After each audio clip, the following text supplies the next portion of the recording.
The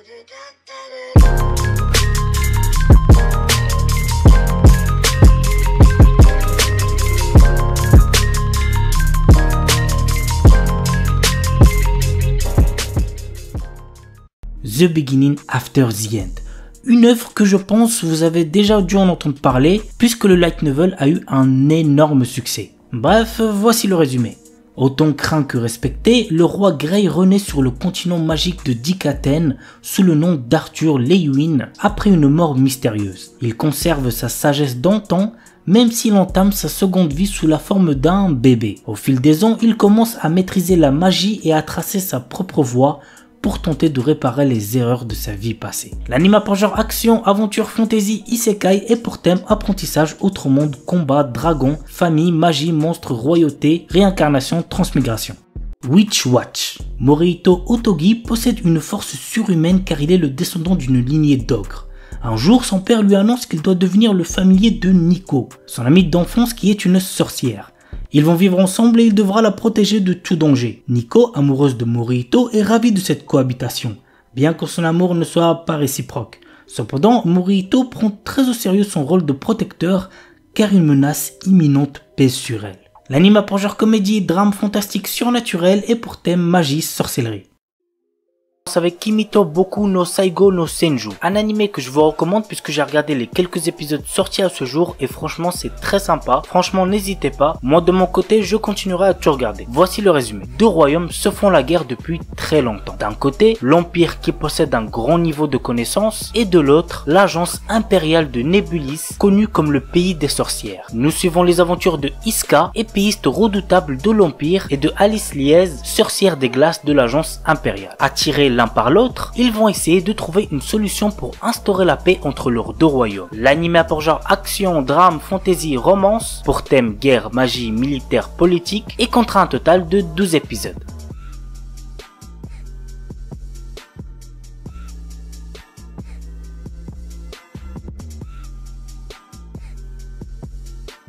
Burn the Witch, le film. Cette œuvre prend place 12 ans après l'arc Thousand Year Blood War et 2 ans après le dernier chapitre du manga Bleach. L'histoire se déroule dans un Londres fictif où les humains vivent en harmonie avec les dragons et les sorcières. Un jour, les dragons sont devenus hostiles et ont commencé à attaquer les humains, les privant ainsi de leur foyer. Pour contrer cette menace, Wingband, une organisation composée de puissants sorciers, est créée. C'est dans ce cadre que nous suivons le quotidien de Nihashi Noel et Nini Spengel, deux sorcières que tout oppose. L'anime a pour genre action, comédie, fantasy et pour thème dragon, magie, sorcière.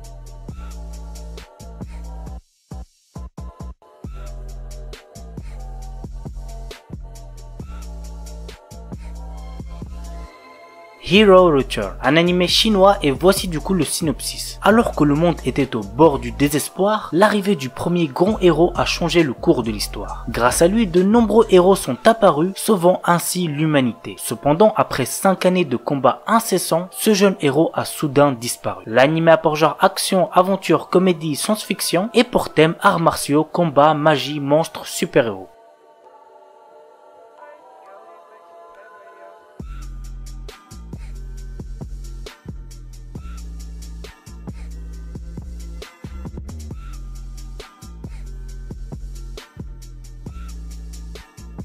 Majo no Tabitabi. Elena est une douce sorcière qui voyage à travers de nombreuses régions dans lesquelles elle y rencontre tout un tas de personnes surprenantes. Nous y suivons l'aide qu'elle peut apporter au fil de ses rencontres et de ses séparations. L'anime a pour genre aventure, comédie, fantasy, pour thème magie, sorcière, voyage et comptera un total de 12 épisodes.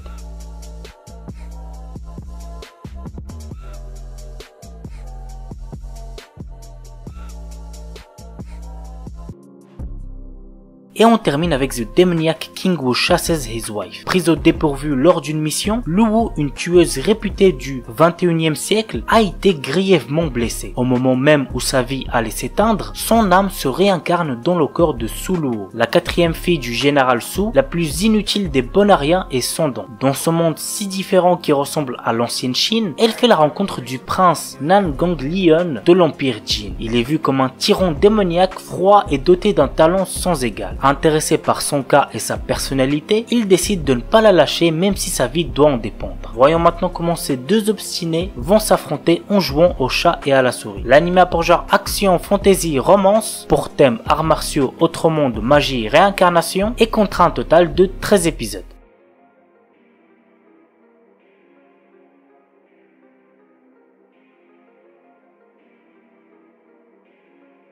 On commence avec Seven Knights Revolution Heroes Successor. Il y a très longtemps, des héros ont sauvé le monde en combattant de puissantes forces occultes. Ces héros ont aujourd'hui disparu et ceux qui ont hérité de leur pouvoir, les successeurs, ont désormais le destin du monde entre leurs mains. Parmi ceux-ci, Faria fait partie d'une troupe d'élite se faisant appeler les 7 Chevaliers. Alors qu'elle combat une armée de la destruction, Faria sauve un garçon nommé Nemo. Au cours de cette bataille acharnée, Nemo réveille les pouvoirs d'un héros dont il ignorait l'existence. Pourtant, personne ne semble avoir jamais entendu parler de ce héros originel. L'anime a pour genre action, aventure, drame, fantasy et pour thème combat, magie, monstre.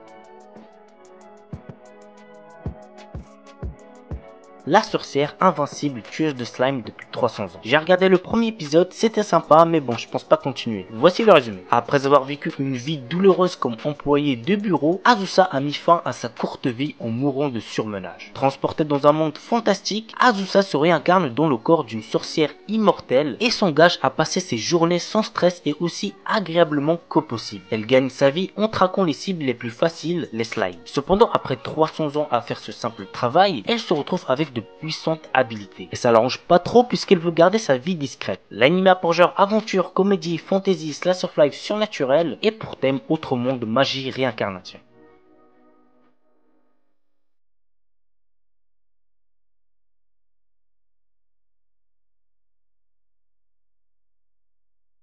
Mao Tsukai Reimeki. Séville, notre héros, est un étudiant d'une académie de magie qui ne se souvient de rien avant d'avoir rejoint l'école. Ne comprenant pas pourquoi il est là, le temps lui semble bien long, d'autant que ses notes ne sont pas fameuses. Un jour, le directeur de l'établissement l'envoie faire la promotion de la magie dans une région où l'on n'aime pas les sorcières. Dans un monde où la guerre entre l'église et les sorcières a pourtant pris fin depuis pas mal d'années, notre héros va devoir convaincre ceux qui sont restés ancrés dans leurs préjugés. L'anime a pour genre action, aventure, comédie, fantasy et pour thème magie.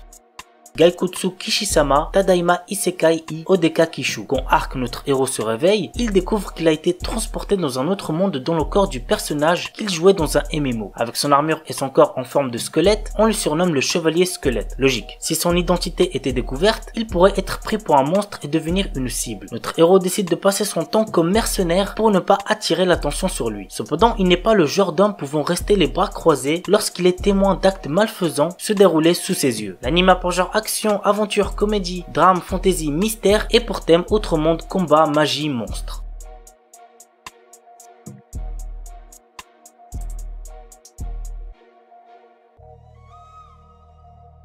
Yusha Yamemasu. L'histoire est centrée sur Léo, un héros qui a sauvé le monde de la menace du roi démon. Cependant, maintenant que la paix est revenue dans ce monde, la puissance du héros est devenue en danger. En effet, à cause de cette puissance, les humains ont commencé à le craindre. Forcé à l'exil par le roi, Léo décide de mettre sa puissance au service du roi démon après avoir entendu que l'armée de ce dernier était en reconstruction. Désormais, dans un nouvel environnement, Léo va utiliser ses compétences afin de faire renaître l'armée du roi démon qui était sur le point de s'effondrer. L'anime a pour genre action, aventure, comédie, fantasy, romance, seinen, surnaturel et pour thème démon, harem, magie.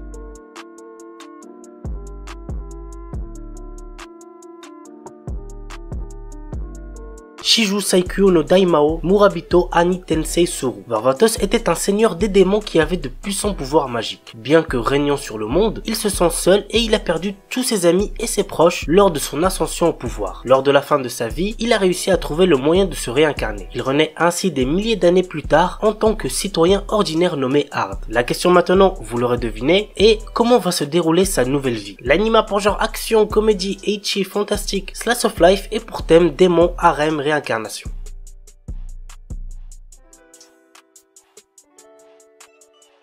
On commence avec Build Divide. J'ai trop kiffé le premier épisode, ça annonce vraiment du lourd, donc n'hésitez pas. Après pour ma part c'est aussi parce que je suis quelqu'un qui adore les animés qui ont pour thème jeu de cartes, comme Yu-Gi-Oh qui est un des premiers animés que j'ai vu, et qui est encore à l'heure d'aujourd'hui l'un de mes animés préférés. La saison GX est la meilleure. Bref, voici l'histoire. Dans le New Kyoto, le pouvoir se décide autour d'un jeu de cartes très spécial.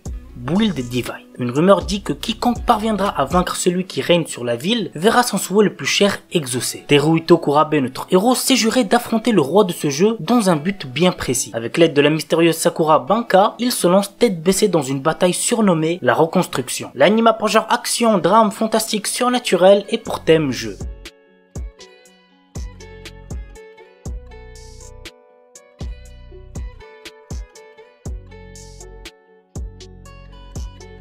Quatrième saison de The Outcast. Les refs, si vous cherchez un bon animé avec de la baston énervée, celui-là est fait pour vous. Voici le résumé. Zhang Shulan, 19 ans, vit sa vie de manière ordinaire sans utiliser le puissant pouvoir qu'il possède. Jusqu'au jour où la tombe de son grand-père Zhang Xilin est déterrée par quelqu'un. Une jeune femme du nom de Bao Bao fait alors surface en prétendant être la petite fille de Zhang Xilin. Mais lorsque Shulan part à sa rencontre, celle-ci tente de l'enterrer vivant et le laisse en plan lorsque des morts vivants débarquent. Le lendemain, Bao Bao se rend dans l'université de Shulan sous une nouvelle identité. Cette dernière va finir par l'entraîner dans des situations périlleuses. L'anime a pour genre action, drame, mystère, psychologique, surnaturel et pour thème arts martiaux zombies.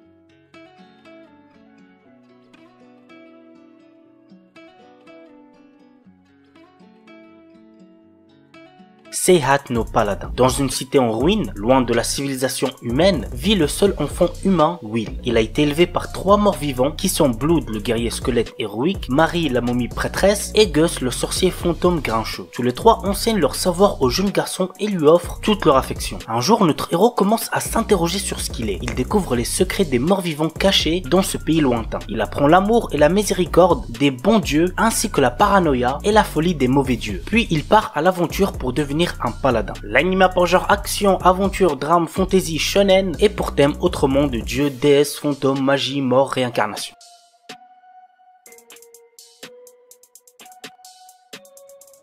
Sekai Seiku no Assassin Isekai Kizoku ni Tensei Soru. Alors petite anecdote, le créateur de cette œuvre n'est nul autre que Tsukiyo Rui, celui qui a fait Red Off Healer. Red Off Healer vous devez sûrement connaître, c'est l'un des animés qui a fait le plus parler de lui cette année et vous savez très bien pourquoi. Bref, voici le petit synopsis de cet animé. Quand le plus grand assassin de l'époque est tué, il se réveille devant une déesse qui lui propose de le réincarner dans un autre monde. Cependant, elle a une condition. Il doit assassiner le héros de ce monde. Ayant désormais un objectif précis, il se réincarne en tant que Lu Tuata, le dernier né de la lignée d'assassins de la famille Tuatade. L'anime a pour genre action, aventure, comédie, drame, fantasy, romance et pour thème assassinat